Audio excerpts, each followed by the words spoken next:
I'll say that. Okay, ready?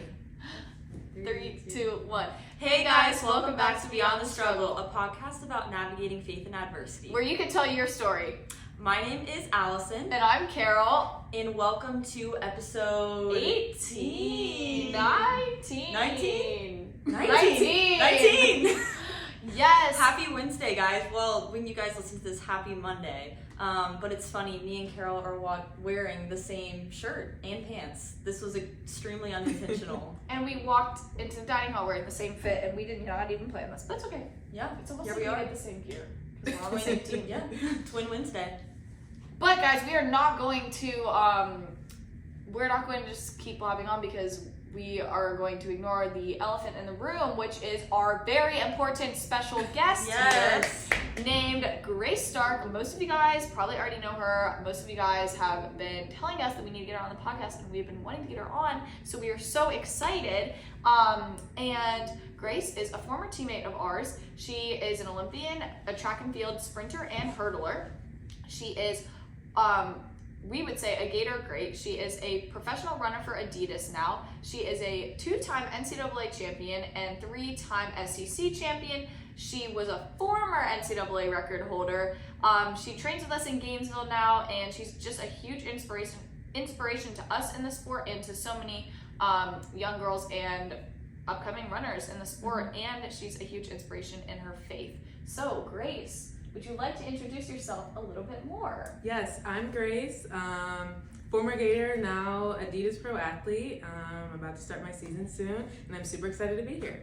Yes, well, we're so excited to have you. Thank This you. is going to be so great. Yes, and we do an icebreaker every episode, and I'm super excited for today's, which is, what is your go-to karaoke song?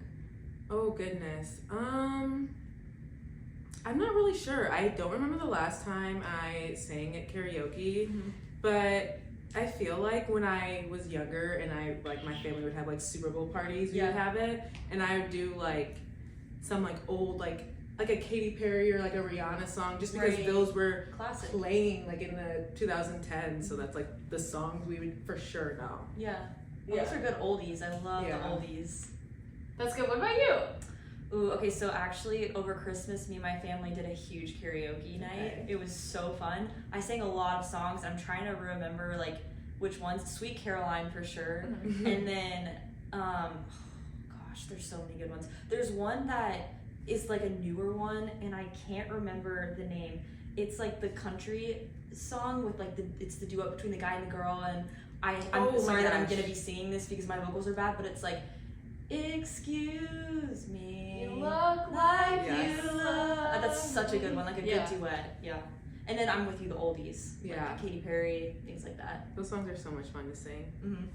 That's good. Yeah, I was going to say, I always did karaoke, like, whenever we went on, like, trips and stuff. Like, when I was on a cruise, we did karaoke. My sister and I did Justin Bieber. We would always do any Justin Bieber song. I was always the rapper, and then she was the singer. What's that So- one song where the... So we did Never Say Never a lot. I was gonna say, that one was good. And I was always Jaden Smith, and I loved that. And then one time on a cruise, I'm not gonna get too much into the story, but my cousin Riley, she's my only girl cousin on my dad's side. She and I did a duet, A Perfect by Ed Sheeran, and the whole cruise, it was in front of the whole cruise, and so that's what we were known as, was like the girls who sung Perfect by Ed Sheeran. And then my other cousin and I got in a little bit of a fight because he wanted to sing with me. But anyways, I know he's listening. So Shout out. But yeah, I love karaoke. That's why I like that question. So I know Carol touched on like a lot of your achievements, and obviously you're a very highly decorated athlete, but can you kind of take us back to the beginning and where it started and why you chose to run?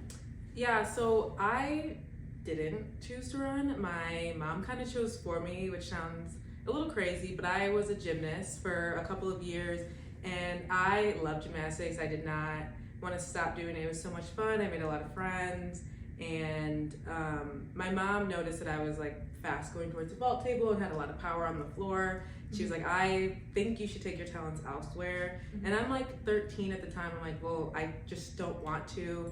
And she went online and she found like an AAU like club team, and I didn't realize how good of the club team it was because I knew nothing about like club track, and I kind of did it a little bit in middle school. But she was like, you kind of had to be invited, and I wasn't invited. We kind of just found the location and the time and showed up, and they were like, who is this little girl and her mom just coming to this meeting, because we clearly didn't invite them. And I was crying. I did not want to be there on the way there. She was like, we're quitting gymnastics, just do it for a summer, and if you don't like it, I'll sign you back up for gymnastics and you'll just do gymnastics. I never went back to gymnastics. Wow. I loved track. I made so many more friends. I felt like I was like at home when I was at the track. I loved being there. Oh, that's so cool. So whenever you, like, right when you stepped on the track, was it like an immediate like click where you were like, oh, I'm pretty good at this and I really like this, or did it take time over that year to really buy into it and see the results? I think I had like more talent than I would have thought when I first started. I think my mom didn't know. I think you guys may know that I'm awful at like anything past 150 meters. Like I cannot, the tempo like stuff that we do at practice, it's a rough sight to see. And she at first put me, I don't know if you guys know what like the Hershey track meet is. They did it, I don't know if they still do it, but they did it a really long time ago. She put me in the 4 and the 8, and someone was like, you do not want to see that girl in like the 4 and the 8. Just put her in the 1 and the 2 and just see how it goes. And I did okay. So my mom knew like, okay, we're gonna do the sprints. And then when I was in middle school, nobody just wants to always do like the hurdles. I mean, you're just running at barriers. It's not the most comforting thing for a 13-year-old. And I wasn't not a risk taker, but I was in gymnastics, so I wasn't afraid to get hurt. Yeah. And I was just like, okay, I'll do it. And then I just continued to do it. And I loved doing hurdles, and I did well at like the AAU meets the first time around, and then I just kept getting better and better with the coaching and the resources that I had. Yeah, that's really cool that you like almost carried that mentality that you had in gymnastics, and that helped you mentally in track, because you do have to have that almost like fearless, like, oh, you know, like I've got this, like buying into it type of thing. And I like just what I've heard off of like the gymnasts that we've talked to, it is very like regimented, very like, you know, you got to do this, this, and that. So that's really cool that it honestly worked out in the best way possible. Oh yeah, I'm so glad. I mean, track has given me so many different opportunities, and it has changed my life in so many ways, and in so many ways it's so much better than what it could have been. Yeah. Oh, that's so cool. So how was your recruiting process? It was good. School? I would say I was a pretty highly recruited athlete. And my dream school was University of Michigan, but when we do like the home visits, Coach Holloway and Coach Mann came to my house, and I remember texting my club coach and being like, I have to go to Florida. I fell in love with those coaches, and they are so amazing, and they're the big reason that I didn't go to Michigan. I mean, that was my dream school. I mean, I'm from Michigan. I've had family that has gone there. We grew up just watching like Michigan football, Michigan sports. So of course, like that's a school I want to go. And of course, it's like a highly reputable academic school. Right. So I'm going to get a great education. They've had really successful track athletes. But then I meet Coach Holloway and Coach Mann. I'm like, how can I say no to being at that school and not being with those coaches? And my official visit was great, and I just like knew from the beginning when the home visits came that was the school I was supposed to go to. Oh, that's amazing. Yeah, that's so cool. And I love like how you're just talking about like, oh, like even though you thought in your mind like, oh, Michigan, you were like, well, you know, you gave it a shot, and like God had an awesome plan. And I would like for you to like touch a little bit. I'm gonna have a 2-part question. One, so for our team, you won the best comeback story. So I want you to touch a little bit on like some adversity that you faced and some injuries and stuff like that. And then also, and I'll remind you afterwards, touch a little bit on your faith and how that has helped you through those tough times. Okay, I think I can actually answer it like coincide. So I tore my hamstring in high school. So this is gonna go back a little bit. I tore my hamstring in high school, and I feel like the same thing has happened a couple times. Like I felt like I was kind of almost on top of the world. I had gotten second the year before at New Balance Indoor Nationals, which is like the top indoor meet, and we're all ready for it. and I ran 8:05, which is I think like tied for second all time. So I'm like, okay, I did that as a junior. I'm gonna come back my senior year. I'm gonna try and kill it, and then I tear my hamstring. And in those moments, I felt like, and then a couple years later, I did it again, and it wasn't as bad, but I still tore it. I think my sophomore year at Florida, and I tried to like work through it, and then we ended up having to like take some time and stuff like that. But I feel like in both of those moments, my faith, like I just like put it on pause, and I was just like, I just don't understand why I feel like I'm having, because even before COVID happened, we're in New Mexico, and I had just gotten second SECs. I broke the under 20 world record. Like again, I feel like I'm at such a high, and then COVID happens, and then the next year I get like injured during the indoor season, and I just felt like I got in those moments so angry at like God. I'm like, why are you tearing me down when I'm at such like a high? Like, why is this like happening? I don't understand.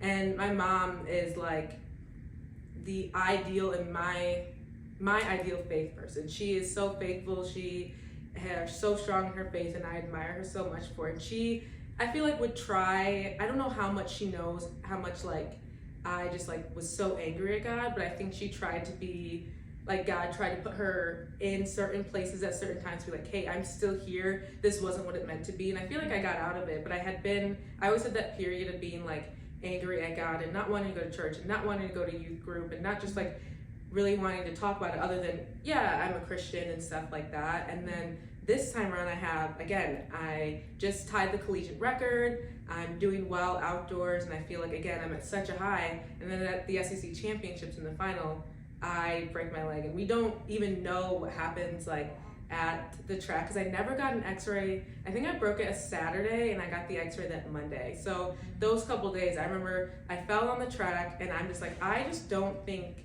I can walk. I don't know what's going on. In my mind, I don't want it to be like my ACL. And I think that's like, at that time, I thought that was the worst knee injury you can get, and it's still like a really bad injury. What I went through is kind of worse and not.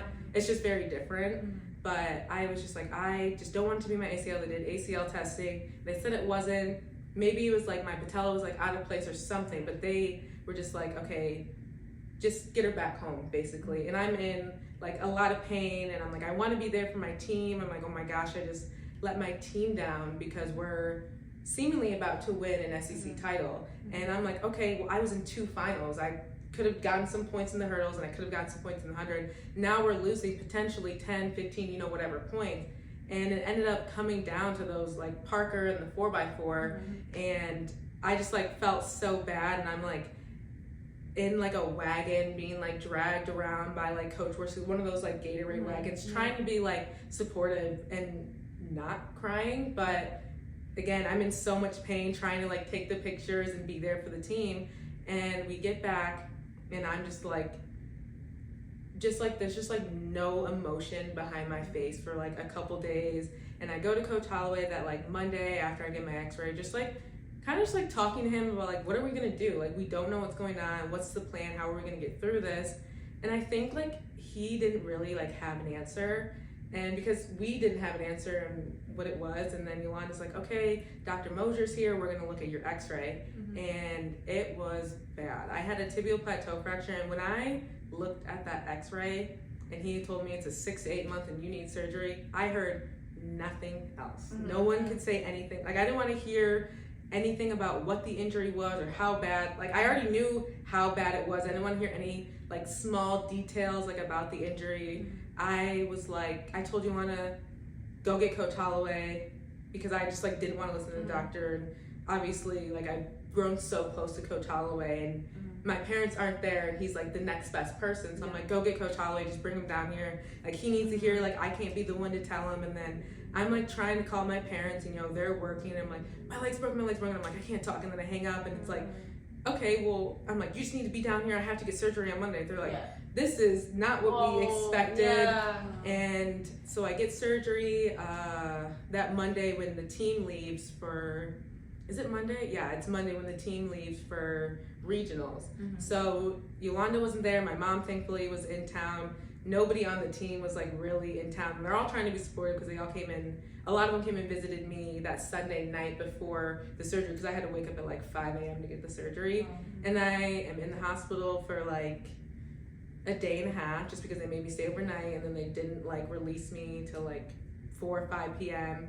And again, like my mom, she's like praying over me and she's being very great in the room. And I just like, again, I'm kind of, you know, drugged up, but I just like didn't really know kind of what was going on. But I know she's praying, and I'm like, I feel like that's like a sign where I need to just take a different approach in dealing with my emotions and anger towards this injury. So we're back in church that Sunday, and she stayed with me for 2 weeks, and she really kept me going to church. I tried my best to get to church as much as possible, and I didn't want to be like angry in that moment, and I think with God at least in that moment, and I really feel like that's why I got out of that injury as well as I did, because I feel like he was teaching me a lesson with those injuries in the past, and it's like, you can't just be angry. This is a testament of your faith right now, and I keep showing you year after year when you get injured that you need to not be angry with me and you're not listening. And I feel like that was like a realization with this injury that, okay, like I have to listen. And I'm going to listen to you. I'm going to stay strong in my faith. I'm going to try not to get depressed. I'm going to try not to get angry. Of course, put the right people in my corner, because I had amazing teammates, amazing coaches, trainers, and family and friends and whatever, who were all very supportive and, you know, went to church with me, make sure I got out of the house, make sure I had because I couldn't walk for 6-8 weeks. So, I mean, I couldn't do anything. So I needed help in my house if I had like trash or groceries or stuff like that. And I feel like God just held my hand throughout a rough process. But I'm glad I didn't get angry, because if I did, I feel like I wouldn't have had as successful as a comeback as I did, because it wasn't supposed to happen, and I knew that it only would happen with God. Wow. That's so good. And I have so many questions just along this injury process and everything, but I guess my first question is when you're coming back from this injury, you said 6 to 8 months. What is the mindset? Because you go from being the best in the country to okay, what is the mindset coming back? Because you're not going to start off where you were. So yeah. How was that coming back, just learning to walk, all those things? And what were some of the frustrations too? I think the biggest frustration is my mom tried to shield me from the fact that the surgeon was yeah, you'll never be the same. And of course that's hard to hear. And the surgeon only knows so much. She knows what she can tell you. She's I've seen this break, I've seen how my patients have come back. I only can tell you this. I can't tell you that you're gonna be as good or better than you were. I can probably tell you that you're not gonna be the same. And whether that was good or bad, in my case it was good, but in some cases it could have been bad. And it was just, that was a hard thing to go through. And then getting back, walking was fine. I mean, I had really great PTs and they helped me get through that. But by the time I was ready to run again, that's when it was difficult, because I'm thinking, okay, I broke it in May, at the end of May, and I test for my strength level in the beginning of October, and it's not a pass or fail, but I failed horribly, and my leg was just not strong enough. And I remember I was crying at PT, and then, you know me, I love coffee. I went to Starbucks, got a coffee, cried in the parking lot, waited till, because my PT was super early in the morning, waited till I could go to Coach Holloway's office at a reasonable time. And it was 9, I didn't want to show up at 8 in the morning. So I've been sitting in my car all day crying, and I go to his office, now I'm crying in there, and he's like, why are you crying? I'm I can't even run on the Ultra G, you just don't understand. He goes, who told you that you were gonna run on the Ultra G? Yeah. And I'm me. And he goes, well, clearly you're not ready, and that's okay. This does not define what the rest of your season. I'm I wanna run indoor, I love indoor, I grew up doing indoor in Michigan, it's super big, and I'm I want to run indoor. And he's well, just because you can't run today doesn't mean you can't run indoor still. And I was so fixated on running indoor. And then I talked with Yolan, and she ends up talking to my PT and was let's test her at 4 weeks, give her another month, because they were telling me 6 weeks, and I was sick of hearing that. I'm am I ever gonna just be oh, you're ready, you can do whatever you want, you're ready to do whatever? And she was like, just test her in 4 weeks. We got with Lauren, really built up my strength, talked to Matt, really just tried to completely switch my rehab at that point, and what I'm doing like outside, like whether it's going over, doing like hurdle mobility or whatever, just trying to get like something done. And in that month, I gained like 50% of my strength back, Wow. which of what I had already had. So I was like at 50% of my right leg, and Sorry. I was at like 50% of my right leg, and I needed to be at like 80 or something. I ended up getting like 50%, so I was like at 85 or something. So that was like super huge, and we're like, okay, we're ready to go. But that was like the main struggle that I was like, I really don't know like how I'm gonna get over this. I'm just like crying all day because I'm like, I can't run. Like now I'm out another like month basically from even, and in my mind it's like they're not even telling me I can run the track. I can't get on the Ultra G, which takes a percentage of my weight. Right. So I can seemingly only walk. That's as much as I can do. Yeah. And then we get through all of that, and outside is okay.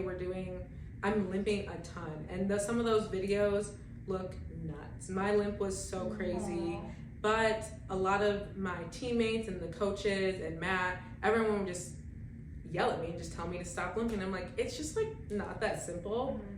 But they constantly reminded me just to stop limping. And as they kept reminding me, because I wouldn't just know that I'm limping, but them telling me to stop limping over and over and over again, it was irritating, but it made me stop limping. And that was a big thing that I needed to like get away, because that limp was nuts. How do you think that worked for them just to tell you to stop limping and you're just like, oh, okay?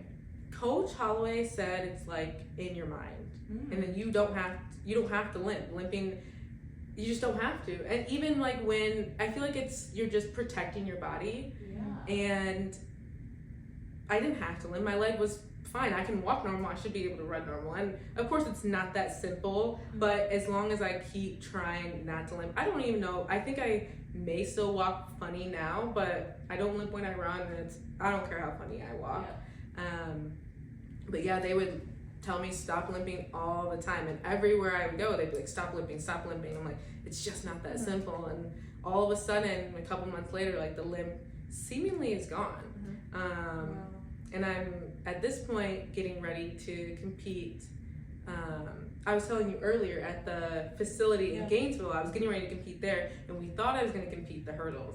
And it's my final day of PT, and they want to do some testing in Hawkins. And it was like, I don't know honestly like what it was or what the purpose was, but I think it was just like extra measures. And I was like, okay, like I'm doing everything I can do to be the best I can be. I had to jump off of like this box onto like 2 feet and then go up and then come down on 1. And the person kind of running the test, not my PTs, were like, oh, I don't know about that. Like that's a bit much. Yeah. But I was like, okay, I'll do it. Probably shouldn't have. I ended up spraining my right ankle. So I'm glad it's like not the leg that I broke, but now I can't run. My ankle is swollen huge, and like, you may have broken your fibula. I'm like, oh my gosh. Oh my gosh, and that's a big one. That's a 6 month.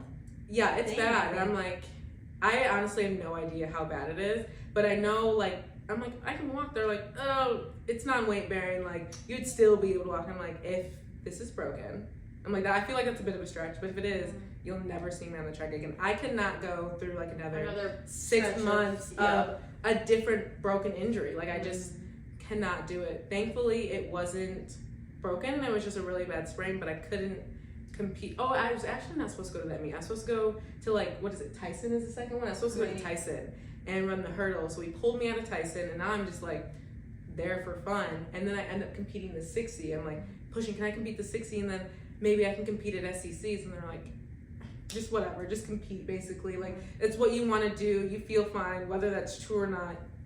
That's what you're telling us. Yeah. And it was really hard. Competing the 60 was okay. My mom was in town, and I had like a great support system there. But then I get to SECs, and I tell my parents, like, don't come. I don't really want you there. Like, I don't want you to essentially like waste your money on a meet that probably won't go well. And I remember I run the 61st and I didn't do well at all. And I'm like crying after just because I'm so nervous about running the hurdles, and I did bad in the 60 and nothing's going well, and I don't know how am I supposed to get over hurdles? And Coach always like, you don't have to do this. And I was like, I just don't know. He's like, you don't have to, if you're not ready, like you don't have to run the hurdles. And I go back and I talk with Yolanda and I'm like crying, I don't know what I'm gonna do. And I come to the realization, if I cannot go over 5 hurdles, I can't go over 10. And I broke my leg, I think at like hurdle 7. So I know I broke my leg at hurdle 7, but if I can get over 5 now, then I can maybe get over 10 outside. Yeah. And he was like, before I went to Milan, he's like, if you come back in 40 minutes ready to warm up, sure. If you don't, that's okay as well. And I came back and I ran well, didn't make the final, but I'm glad I literally got over those barriers, because that was, I feel like one of the final like things I had to get over was just competing and going when there's a gun going off and I'm with fast people next to me and being able to cross the finish line, because it felt like I just hadn't done that, because the last time I raced I just didn't finish. Right. But I feel like, and then I'm trying to think of like any other issues. When I got to SECs at LSU, I feel like I had like a mini panic attack, because I'm just like, SEC, like this is a year after I broke my leg, now I'm at SECs. I did okay, I think I got like 5th, maybe 6th in the final, but I'm just like, that was just like rough. That was like, I'm like, I can't talk to anyone, I can't breathe. Like Coach Man's like trying to walk with me and I'm trying to talk to him, but I'm like, I can't get the words out, and I feel like I'm like hyperventilating, and like, we kind of expected this to happen, we kind of expected it earlier, but it happened at SECs a year later. And I feel like from then on, I finally like got everything out emotionally with the hurdles, at least, because it was rough getting back over those barriers. And that's amazing that you chose to like show up for warm up and be like, I'm just gonna do this, and like whatever happens, but like you almost have to be okay with whatever outcome that is. And I'm sure that was, and it sounds like that was kind of like the pivotal point of like, okay, I do got this. Yeah, I mean, it was an okay time, but I knew that like maybe I can be as good as I was. Again, I didn't know the outcome of what would be, but I was like, okay, I didn't run as slow as I did maybe my freshman year, or as fast as I did last time I was out here, but like, this is okay. This is something that's better than just not competing at all. Yeah. Right. Oh, sorry, were you gonna say? You got I was gonna say, during this time, like, did you ever have people telling you, like, you won't be able to do this? Like, did you ever have doctors telling you, like, well, I know you said you had some doctors saying, like, you won't be able to run at the same, but did you ever have a thought in your mind, like, I might never get back to being running? And then did you ever have people, like, praying on your downfall? Like, the praying on the downfall part, I have no idea. Maybe, I really don't know. Not that anyone's told me. I had a lot of support, and a lot of the support came from my close friends and teammates and family and everything. But everyone at Florida was like, you're gonna come back, you're crazy to think you're not. And I'm like, am I crazy? Like, y'all know what happened? Like, I feel like I'm not crazy. Like, the doctor told me I might not be able to come back, so why do you think you know more than like the surgeon? But they're like, no, you know what program you're in, you know what you've accomplished and who you train with and everything. Like, the people that support you, we're not gonna let you not come back. Yeah. And I'm like, oh, all right. Like, I guess that's all I have, and that's just what I'm gonna go by, and I guess I'll just believe them. And I feel like even in those moments, I feel like God likes to place my mom when I just like feel a little down or depressed about those things. And I feel like every time I was like journaling at this time, and I would like write things in my journal, and they'd be like more like a prayer journal. I feel like my intention wasn't to make it a prayer journal,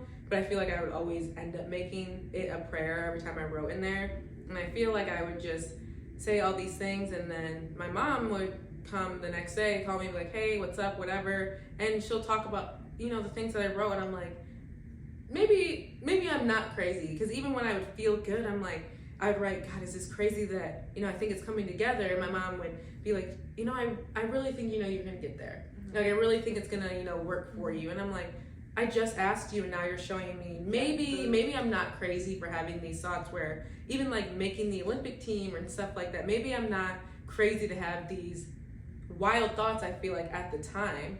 And he would just like put all these things in my mom's heart to tell me after I have like asked for like clarity about it. So I'm like, maybe if I write it down or pray about it and my mom comes to me within a couple days, that's when I know like, okay, like this is for real. And maybe you're just not crazy about what you're thinking or what you're praying or what you're hoping for, honestly. Yeah, that is so cool. And so when you were going through all these tough times, when you were in the trenches and those things, like with injury, like did you ever in your mind think like, okay, like 2024 Olympics though, like I got this 2024 Olympics?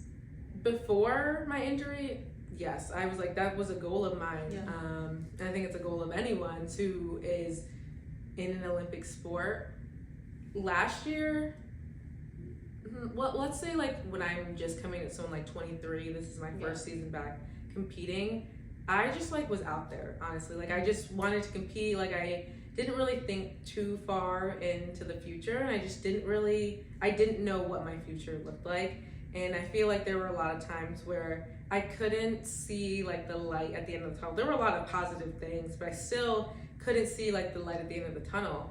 And it wasn't till last year when I won SEC indoors, and I was like, maybe it's coming back. Maybe it's all like coming together, and maybe it's just to me, slow process because I'm a little impatient when it comes to most things. But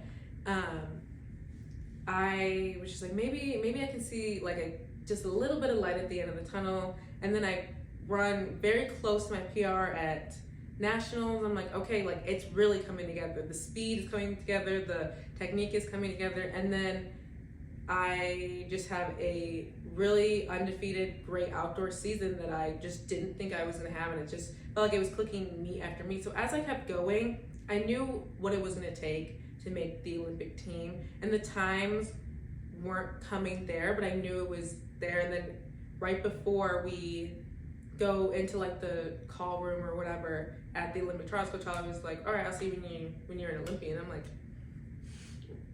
I'm not there yet. Like, sure, maybe, who knows? I'm gonna try my best. And it's like, but he knew. And it's like, again, those like moments when other people know and confirm what I'm already thinking and praying for, it's like, it's just crazy. Yeah. And God so intentionally puts those people in your life for a reason too. And I love that you turn to God and like you ask for that confirmation, and he like comes to you through like other people like your mom and like people who you surround yourself with. And can you kind of touch on like the training group you're training with now, like here, or like how have they shaped your like professional journey, I guess, so far? Because I know that you're like freshly a pro athlete. I mean, we have a great training group here. I train with so many amazing and very accomplished track and field athletes. So, I mean, you just kind of want to live up to what's in the group. I mean, everyone's so amazing, and they're Olympians, world champions, world record holders, and it's like, oh my goodness, I have the best training group that I think I can get, and I just feel like this is the place where I can get better. And I thought that when I was in college, and I still feel the same way as being a pro athlete. Like, this is the place where I'm supposed to be, and all of these amazing people that I can train with. They're different mindsets. Even we do like different events, we all talk and have similar like goals. Of course, we're all training towards the same thing. We all just have a little bit different like mindsets or way we go about things, and it's so cool to be able to grasp all that knowledge. Especially, I travel a lot with Grant, and I talk to him a lot about being a pro and this whole journey. And I feel like he has had such a successful career in college, post-college, and that's just, why would I not want to pick his brain of someone like that? And even like Anna and Jazz and everybody else in the group, they're so successful, and they've been so successful in college and in pro. It's like, why would I not want to be here? Why would I not want to follow what they do and just take little bits and pieces from everyone to just be successful? Yeah. How has like the transition from being a collegiate athlete to a professional athlete been? Like, has it been a pretty smooth transition just with, you know, having people like them to look up to and train with? Or has it been, like, I know you, I don't know, like whenever you leave college, like you don't necessarily have like all of the tools and resources that you do now. I mean, I'm sure it's a little bit different. Yeah, it's a little different for sure. I would say it's a little more independent. Well, really a lot more independent. Yeah. And you're like really in control of your schedule and when you get treatment and how you get treatment and who gives you the treatment. And except for like practices, of course, like you don't have any control of that really. But yeah, you just have a lot more independent time to figure all of those things out. And at first I was like, oh my gosh, like I have to plan my entire schedule and what day treatment works best for me and what type of treatment works best and who I'm going to get it from. And I'm glad we have like these resources at Florida where I'm trying to plan a schedule. I still go back to Yolanda and talk to her about what type of treatment I should get and how I'm feeling and how we should plan. So she helped me put together a little bit of my treatment plan and how we want to do those things. And I still work with her. But the transition for the most part, I feel has been good. I think what helped is I was able to stay overseas and compete in some Diamond League meets and some World Tour meets, and I feel like that really helped show me what the professional life would look like a little bit, because I feel like in college you guys compete like every other week maybe, and you guys get a lot more time to train at home base. And when I was in overseas, I went from Paris and I went to London to train a little bit. Now I'm in Switzerland going to Poland, and I don't have like a home base, and it's like, okay, I have like 3 days between meets. It's like, I've never done that before. I've never only had 3 days between meets and just like a jog and stride day and a tune-up day for practice. Like I've never, and then I compete the next day. So being overseas, and there was no expectation, I feel like overseas. I had come off of a very long collegiate season and a good Olympic debut and all of those things. So I feel like there took a lot of the pressure off, and I did well at those meets, but I feel like I went into those meets with no pressure just because, I mean, I was just running off of whatever fumes I had left. And by the end I was pretty tired, but I feel like it showed me a lot of what my future couple years are going to look like, and it makes me really excited for this next season. Yeah, that's so cool.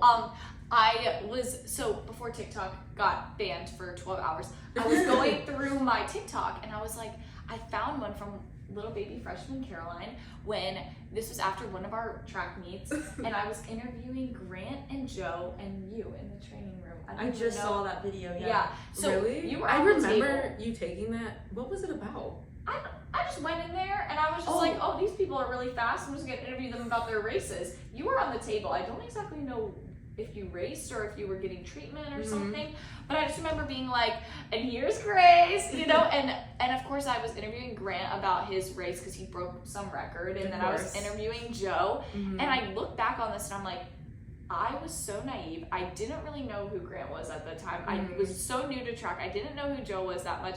And I knew you obviously because like Coach Holloway and like just being part of the women's team and just your accolades. And I look back on that, I'm like, wow, look at 3 Olympians in my TikTok video. And so I like saved it because I was like, oh, TikTok's gonna be banned, you know, I'm gonna wanna repost this. And I just think back on that, I'm like, isn't that so cool? That is like crazy. The training group we have here in Gainesville is like, could be an Olympic team. Oh yeah, like, I mean, we were in Paris and we're like, let's get a group picture. There's so many of us here. I feel like in some camps, like it could be like 1 or 2 people. No, we have like 12 or so people here, and it's from all over, and it's so many gators. Cool. Yeah, so cool. Yeah. So what was that Olympic experience like then with all the gators? It was so much fun. I loved having so many people that I see every day in like that type of space. It made everything so much more comfortable. I mean, my roommate was Parker. Yeah. And my suite mates were some other people who don't train here, but one of them was Anna and one of them was Jazz. So I get to have like a girls trip in Paris at the Olympics with some of my closest friends and people I see every day at one of the biggest meets of our life, if not the biggest. So it's just like so crazy that we were able to share that experience together, and it was so great, and it was so comfortable. Even when we would all go together, and it was so much fun. And it's like, I feel like I'm back here training in Gainesville, you know, when I'm doing these practices with Grant or whoever else. I feel like I'm back in Gainesville, and it's so comfortable, and I feel like it really helped going through the rounds, because even Grant was there for, I think, all of my rounds if he was not running. I think he was there for my last 2 rounds. So it was just nice, like everything was so familiar having everybody there. I love that. Yeah. Okay, so touch on like what has been your favorite memory as a Gator then? Okay, this is kind of funny. So I feel like one of my favorite memories was winning the indoor title, and it was, I think, the first indoor title. But it was the first title, I don't know, it was like either the second indoor title or first indoor title, because we had like the opposing title or whatever. We had won the meet pretty early, because it was like, it felt like it was like back to back, like collegiate records and national champions. Because I remember, okay, I see Jazz, so I'm in like the back area at Birmingham, and I'm like trying to like be like pay attention, but I'm like, I gotta support my teammates and I gotta know what they're doing. And I'm like asking like, okay, the 400, like what's going on with the 400, because Talitha's out there. And I think at this point Anna had already won and Jazz was jumping, and I'm like, Jazz just broke the collegiate record, oh my gosh. And then it's like they pop up the results, and I remember like, I think Talitha was in the first heat, and I remember seeing her time, and then the second heat I go, she just won. Coach Tyler was like, the second heat was, I was like, no, I saw it, she just won. I'm like, okay, well I can't be, I want to win too. So I go and tie the collegiate record, and we were all just so excited. We just felt like such like a sisterhood and such a bond in those moments, like jumping around and like so excited about just like winning. And we won so big too. It wasn't just like, oh, we just like won by 1 point and we got lucky. It was like, no, we really showed up and showed out at that meet, and it was so cool to experience that all together. And we were just celebrating and so happy. We came home, and we're like, we're not done celebrating, so we all get ready together, we start hanging out, and we're just like so excited. Then we wake up, we're like, we're still not done, let's go to brunch the next day. Like, let's just like continue celebrating this big win that we did so big. I love that you celebrated it. Oh yeah, so we were celebrating. Yeah. And then I even feel like SECs that year when I broke my leg was a good and bad memory. It was good because I felt like I really felt the support and like the family aspect of the team, because I just had so much love that day. I mean, they wanted me to hold the trophy in like this stupid Gatorade cart that I'm like being dragged around in. And they wanted me to like, they're holding me, I think there's like a picture, and I think I'm standing next to Anna, and I cannot really use those crutches, so they're like holding me up. And I'm like, okay, like they're so supportive, and they're like, okay, well, we really want to make Grace like a part of this, like. And it's just like, yes, it was one of the worst days ever, but it really showed me how much of like a family and how much of a sisterhood we had. And even like the guys on the team, they weren't celebrating with us on the field, but they were so supportive and like, what can we do to help you? Like, what do you need or whatever? And there was just like such a family on that team at that time. And even now, like the team that year, I feel like was very pivotal in how much of a bond we had really felt for the last couple of years. Yeah. Oh, I love that you say that. And I think, when you're at such a low point like you were with like your leg and everything, to see who's there to pick you up, literally pick you up, and like literally like be there for you and support you and make you feel loved, even though they could be focusing on other things as well, but they're focusing on like making sure that you're included in on that. And I'm so glad that like you had such a great experience here and are continuing to have a great experience here, like with being connected still to like UF and everything. If you could give younger Grace a piece of advice, what would you give her? Or like something to cling on to?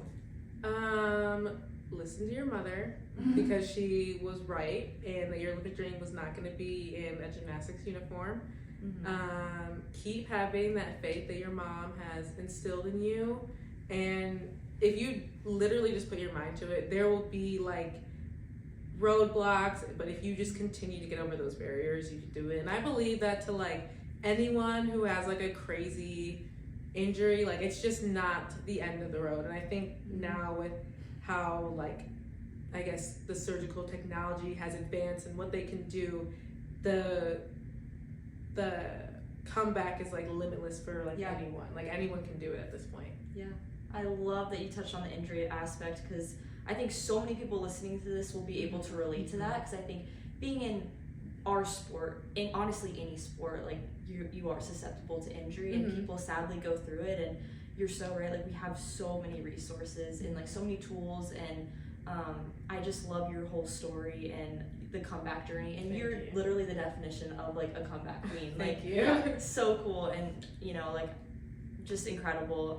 But we like to end our episodes with one question, which is, how have you seen God this week?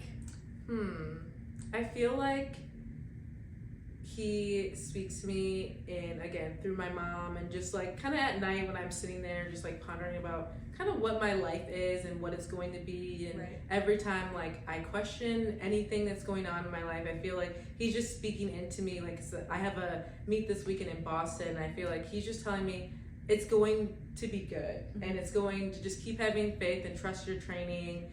And I feel like training has been a little different this year, different in a good way. But I'm like, I watch these videos, I'm like, they look good, and I just like, I feel like I am not 100% sure of like how good they look. I mean, I feel good and I look good. Coach Holloway's telling me I look good, but I feel like he's just reminding me to take the good of it. Don't just think too much about it, and just keep praying and keep being positive about what you're seeing on those videos, and keep watching them and keep learning. And you're doing better than you think, and you're ready and you're prepared, and training this year has been different, but it's still good, and you're going to do well. Oh, I love that. That's so good. Where have you seen God this week? Ooh. Oh, Throwing it back on us now. Yeah. Okay, so I had a little bit of I've been reading in Proverbs, and it talks about wisdom and how you can get like godly wisdom, and a lot of what I've been reading in, and I'm on Proverbs 29 today. I've been doing every day of Proverbs for January, and it's talking about like we need correction from godly counsel and people we look up to. So I was talking to my sister yesterday, and she, like, something about Abby, shout out Abby, she calls me out. Like, if she sees something in me, she's like, Allison, we need to fix this. And she, like, we were just talking, like, catching up, and she was like, Allison, I think you have a pride issue. She's like, I think you're being really prideful, and I think you need to, like, self-evaluate. And I'm a very emotional person, and so I was like, oh my gosh, that hurt. Like, why would you say that? Like, very defensive. Then I got off the phone, and I was like, oh, I kind of get where she's coming from, like, totally see it. So I'm in the car, and like I have really good conversations with God in the car. And so I was talking to God, and I was like, God, like, can you help me with this? Because I mean, I see it, but I don't really know how to fix it. Right. And a lot of it does come back to sport and just like being an athlete. And God gives me a lot of analogies. Like, I'm such an analogy girl, and like he usually gives them to me. And this one was really good. And so just a backstory. I brought my car in to get an oil change last week, and I just thought, oh, I need an oil change. Turns out, like, my battery was like totally dead. Like, the guy was like, I don't know how you made it here. Like, the battery was so corroded, and I was like, oh my gosh. And he said, like, praise God you made it here. I don't even know how your car started. So I got a battery change. So that's a little backstory. So going to the chiropractor yesterday in the car, like, just talking to God about my pride issue, and he like gives me this analogy of a car, and he's like, at the end of the day, like, we are all cars, you know, like on the outside, like, you know, we're just driving vehicles, just driving around. And he said, but it just takes like one small thing in your engine. I don't know a lot about cars. I'm not a car girl. Let's act like I do. Like, it just takes like one small thing with your battery, and then boom, it's dead. Your car can't start. And he was like, sometimes you have to drive your car to the auto repair store and get your battery changed. Sometimes your check engine light will come on, and you'll get signs of like, oh wow, like I'm not feeling good. I need to check in with God. But sometimes it won't pop up. Like, I call my car Forrest. Forrest did not tell me his battery's about to die, but the guy at the auto repair store did. So after that analogy, I was like, oh my gosh, like, I need to be so intentional about constantly checking in with God and be like, hey, like, God, I do have this issue. Like, can you walk through it with me? So that's how I've seen I love God. that. That is so good. Aw, that's awesome. Yeah, I would say I've seen God this week through in church. We're just like learning how to pray, and we're going through like God teaches how to pray. And ever since like I've been going through like what the pastor's been talking about and stuff like that, I really feel like God has been speaking to me, and so it's been so cool to see like write down my prayers and then see them get answered, or see them get answered in a way where I'm like, ooh, that's not how I wanted it to be answered, but at least it's clarity. So yeah. That's Anyways, yes. Anyways, you're amazing, Grace. Yeah, thank you so much. Thank you guys for having us. This was so much fun. Yes, and so Amazing Grace. They wrote the song Amazing after Grace. you. No. Actually. No. Hey, maybe that's the karaoke song. That's the karaoke song. Yeah. Amazing Grace. That's what we'll play when you win the Olympics. That's what they'll play. Oh, wait, that's great. Thank you guys. Yeah, Well, but anyways, you're so great. Thank you for being on the podcast. It was so much fun. Oh my gosh, it was so much fun. And thank you guys for listening in. Yes, if you guys enjoyed, definitely don't feel obligated, but feel free to rate us. Yes. On Spotify or Apple. We prefer 5 stars. Also, we got these new bracelets. Oh my gosh, Grace, Grace is our first guest for the bracelet. Let's see. Yes. So cool, so bright. I can't wait to rock it. We got those BTS pod. Yes. Romans 1:16. Yes, for I'm not ashamed of the gospel of Jesus Christ, because we will share that. Anyways, thank you guys for tuning in, and we will